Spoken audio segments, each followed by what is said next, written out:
أشهد أن لا إله إلا الله وحده لا شريك له وأشهد أن محمدا عبده ورسوله لا نبي بعده.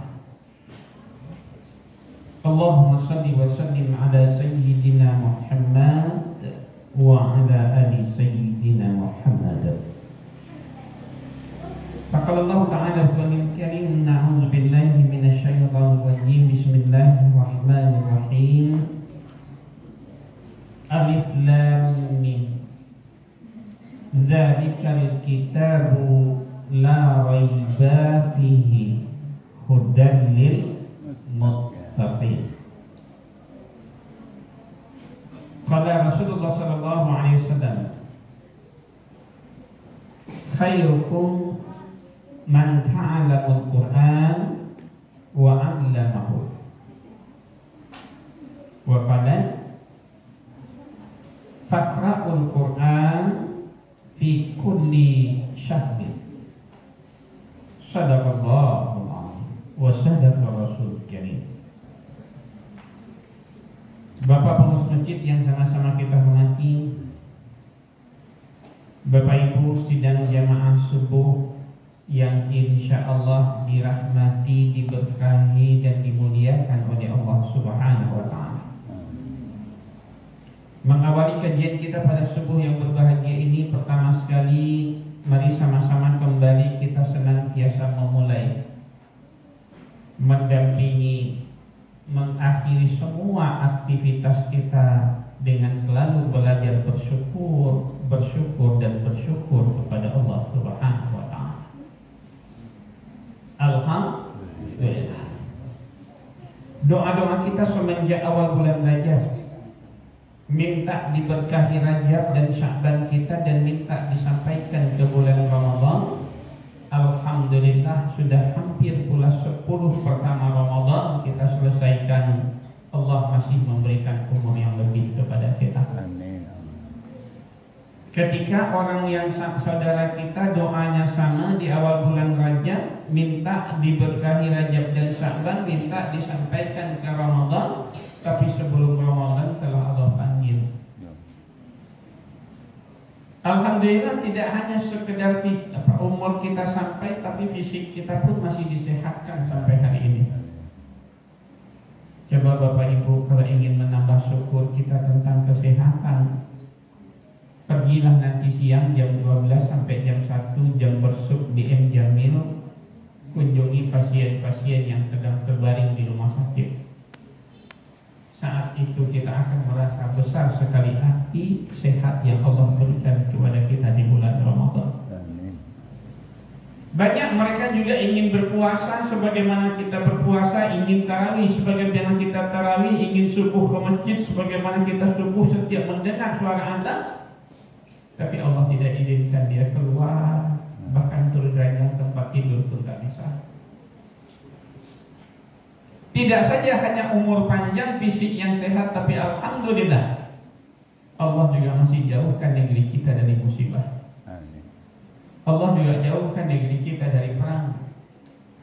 Coba Bapak Ibu merenung sejenak, kita bayangkan kalau kita hari ini puasanya sebagaimana saudara kita di Palestina. Kalau kita lihat video-video yang mereka kirimkan untuk kita umat Islam di Indonesia secara khusus, ada sebuah pertanyaan yang menggugah. Wahai saudara kami Muslim Indonesia, kira-kira puasa kami di Palestina tahun ini apa sah atau tidak ya? Kenapa mereka tanyakan itu kepada kita? Karena ketika sahur, yang disunahkan sahur, mereka tidak punya makanan apa-apa untuk bisa sahur. Dan ketika sunnah berbuka, menyegerakan berbuka, mereka juga tidak punya apa-apa untuk membatalkan puasa, berbuka dan makan.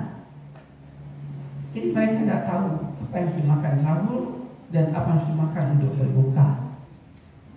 Sampai-sampai sebelumnya sudah ada orang tua yang tega dan terpaksa mengambil sisa-sisa makanan karena mereka tumbuk ulang, mereka ayak itu mereka jadikan untuk roti mengganjal perut keluarganya.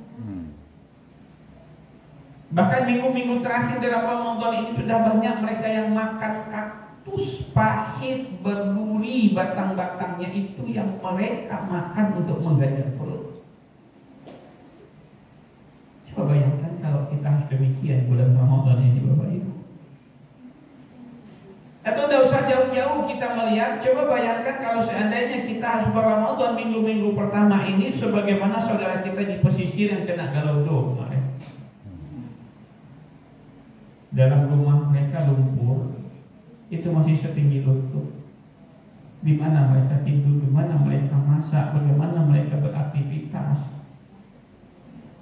Tapi alhamdulillah Allah berikan yang luar biasa kepada kita, dan ini harusnya mendorong kita benar-benar lebih banyak beribadah. Kemudian salam yang berupa Allahumma shalli ala Muhammad wa ala ali Muhammad. Sama-sama kembali kita doakan kepada Allah buat junjungan kita, tauladan kita, Nabiullah Habibullah Rasulullah Muhammad sallallahu alaihi wasallam. Allahumma shalli ala Muhammad wa ala ali Muhammad. Bapak Ibu yang dirahmati dan dimuliakan Allah, wabil khusus adik-adik kami yang mencatat, judul tausiah subuh kita pada pagi hari yang berbahagia ini adalah mentargetkan khatam Al-Quran di bulan Ramadan.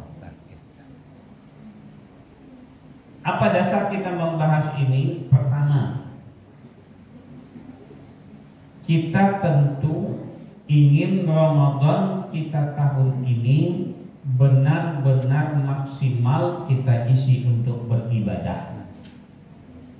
Tidak saja sekedar puasa, tapi amal-amal sunnah lain yang dianjurkan dalam Islam, yang dicontohkan oleh Rasulullah, benar-benar kita maksimalkan dalam bulan Ramadan. Yang kedua, kita tentu ingin Ramadan kita tidak hanya sekedar tradisi rutin setiap tahun dalam satu bulan, tapi bagaimana kita mengisi Ramadan kita benar-benar mencontoh Rasulullah Sallallahu Alaihi Wasallam. Ternyata Rasulullah SAW salah satu amal utama dalam bulan Ramadan, baik siang ataupun malam yang di luar puasa, adalah banyak berinteraksi dengan Al-Quran. Bahkan kalau kita lihat dalam beberapa hadis menjelaskan bahwa Rasulullah SAW 2 tahun terakhir sebelum meninggal, itu berarti usia beliau 61 tahun, 62 tahun, Ramadan 2 kali terakhir sebelum beliau meninggal di bulan Rabiul Awal berikutnya. Beliau selama bulan Ramadan didampingi oleh Jibril. Salah satu agenda utamanya di luar puasa adalah memurojaah hafalan Quran Rasulullah, dan Rasulullah mampu menyelesaikan murojaahnya dari Al-Fatihah sampai An-Nas sekali 24 jam. Itu artinya apa Bapak Ibu? Kalau selesai dari Al-Fatihah sampai An-Nas berarti khatam sekali dalam 24 jam. Berarti satu bulan Rasulullah khatam 29 atau 30 kali. Wah, itu kan Rasulullah Pak Ustaz. Baik, kita salat pakai mazhab Imam Syafi'i, betul? Tadi kita subuh ikut mazhab Syafi'i, betul? Bagaimana Syafi'i bulan Ramadan? Coba kita lihat Bapak. Ditulis dalam banyak tulisan oleh murid-murid dekat beliau yang tahu betul bagaimana beliau, termasuk bagaimana mengisi Ramadan. Kata murid-murid beliau, guru kami Imam Syafi'i rahimahullah, dalam bulan Ramadan menghentikan semua aktivitas hidupnya kecuali sibuk dengan Al-Quran. Sampai ngajarnya pun dihentikan, bisnisnya dia hentikan, dan hari-harinya dan malam-malamnya itu full berinteraksi dengan Al-Quran. Sehingga dalam satu bulan Ramadan beliau bisa khatam Quran 60 kali satu bulan. Oh, itu kan imam Pak Ustaz. Baik. Saya alhamdulillah Bapak Ibu pernah diizinkan Allah berkunjung ke pondok pesantren Quran yang dikelola oleh Turki. Jadi orang Turki ini sangat konsen dengan Quran. Mereka punya yayasan namanya Yayasan Sulaimaniyah, punya cabang rumah Quran sedunia itu lebih dari 124 negara. Dan yang paling banyak cabangnya itu di negara Indonesia, lebih dari 70 titik di Indonesia. Dan mereka mulai menghafal Quran tamat SD. SMP, SMA, targetnya tamat SMA sudah khatam hafalannya, selesai 30 juz. Pas S1 ke Turki itu targetnya sudah mengambil sanad Quran, bukan lagi menghafal. Nah, khusus untuk yang mahasiswa yang sudah mengambil sanad, itu rata-rata selama bulan Ramadan mereka rutin bisa khatam Quran tiap malam. Saya pernah bertanya langsung ke seorang alumninya yang kebetulan orang Indonesia, orang Sumatera Utara, orang Sidempuan, bisa berbahasa Indonesia dengan fasih. Jadi saya tanya, antum Ramadan kemarin khatam Quran berapa kali? Beliau dengan tenang menjawab dan masih merasa kurang. Itulah Pak Ustaz. Itulah gimana? Saya hanya bisa khatam Ramadan kemarin 29 kali. Bisa khatam 29 kali, dia masih merasa kurang. Kenapa bahasanya kok begitu, saya bilang? Kata beliau, teman-teman saya yang lain itu banyak yang bisa khatam 30 kali. Lah, kenapa bisa beda satu kali nggak khatam? Saya kebetulan satu hari dapat amanah piket melayani teman-teman yang sibuk dengan Quran, nyiapkan sahurnya, nyiapkan berbukanya. Kebetulan saya dapat tugas piketnya. Jadi pas hari piket itu saya nggak bisa selesaikan khatam Quran saya. Mereka Bapak Ibu sampai tidur itu tidak boleh pakai bantal. Tidurnya itu di sebuah benda yang agak bulat seperti balon kenyal. Jadi kalau sudah nyenyak tidurnya pasti akan bergeser dan jatuh. Kemudian mereka bangun lagi, ambil wudhu, baca Quran lagi. Siang dan malamnya mereka maraton mengulangi hafalan Quran mereka. Dan ketika membaca Quran mereka tidak boleh saling melihat. Ambil Quran, ambil alas pengakuan itu, mereka menghadap tembok, sibuk dengan Quran. Yang lain menghadap juga sibuk dengan Qurannya, sehingga nggak ada waktu untuk berbicara macam-macam. Jadi Masya Allah. Bapak Ibu, mengapa kita dianjurkan membaca Quran dan punya target, bahkan punya target minimal harus khatam rutin sekali dalam satu bulan? Itu di luar bulan Ramadan. Karena ternyata satu-satunya bacaan yang ketika kita baca pahalanya Allah ganjar per huruf hanya bacaan Quran. Yang pahalanya bisa berbeda setiap huruf yang kita baca tergantung bagaimana kita memuliakan Quran, hanya bacaan Quran. Kita baca dia dalam keadaan bersuci saja dan benar bacaan makhraj kita, sudah dapat 10 kebajikan per huruf. Kita baca dalam keadaan berwudu karena kita ingin lebih memuliakan Quran, nggak kita pegang Quran sebelum kita berwudu, Allah berikan ganjaran 25 kebajikan per huruf. Kita baca dalam salat sunnah, Allah berikan ganjaran 100 kebajikan per huruf. Masya Allah. Itu Bapak Ibu di luar Ramadan. Sementara dalam Ramadan semua amal kita nilainya Allah lipat gandakan. Yang kedua, satu-satunya bacaan Quran yang bisa menjadi penyembuh penyakit yang membacanya, baik penyakit hati juga penyakit fisik, adalah membaca Al-Quran dengan baik dan benar. Yang ketiga, satu-satunya bacaan yang akan mendampingi kita ke alam kubur sampai ke hari kiamat, memberi syafaat kepada yang membacanya, adalah membaca Al-Quran. Dikatakan oleh Rasulullah, "Faqra'ul Quran sayati yaumal qiyamah syafi'an li ashabihi." Rutinlah kalian membaca Quran, karena nanti dia akan temani kalian sampai hari kiamat dan memberi syafaat kepada kita membacanya. Dan masih banyak lagi keutamaan membaca Al-Quran.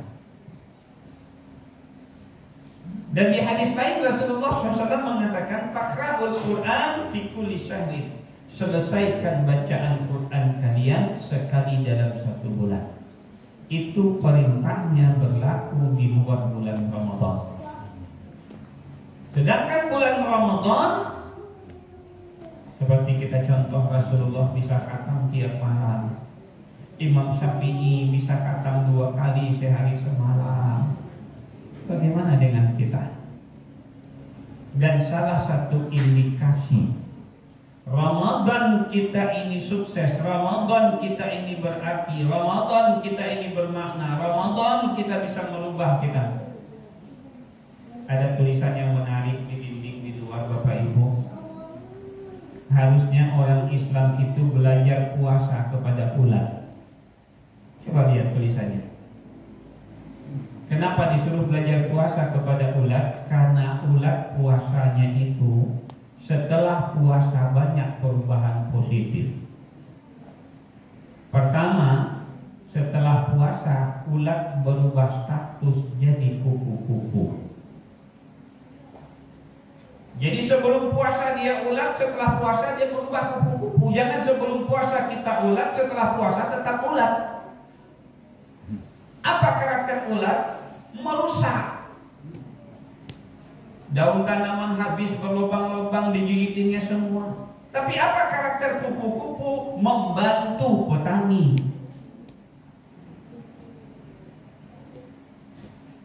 Apa karakter ulat yang lain?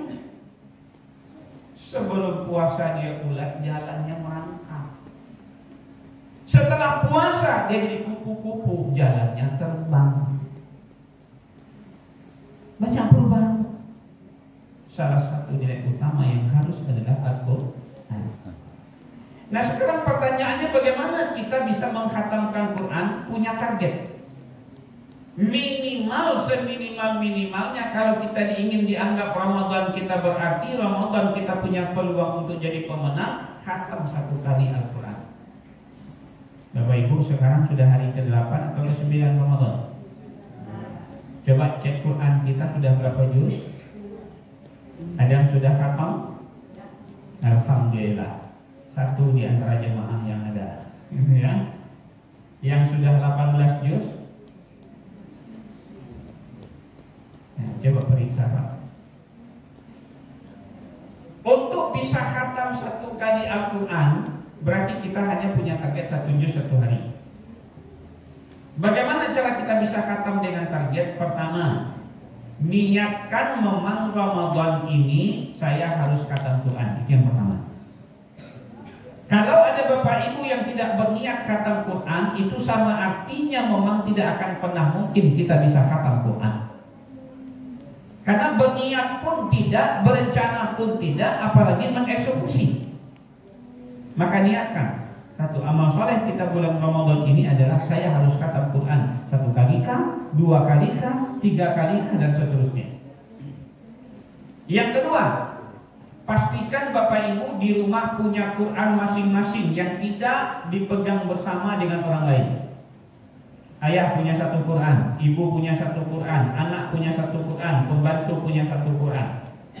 Kenapa tidak boleh campur-campur Bapak Ibu? nanti saat kita mau membaca bisa jadi berebut, itu satu.